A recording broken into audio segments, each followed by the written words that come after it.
त्यानंतर गाथा मराठी सिनेमाची ह्या पुस्तकाचं प्रकाशन आपण प्रमुख मान्यवरांच्या हस्ते या ठिकाणी करणार आहोत.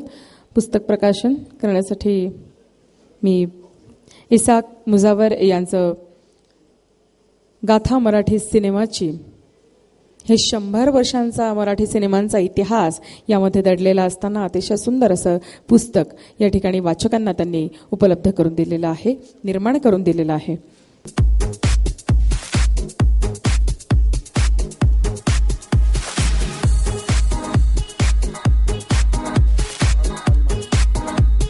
All dignitaries and all guests of honors.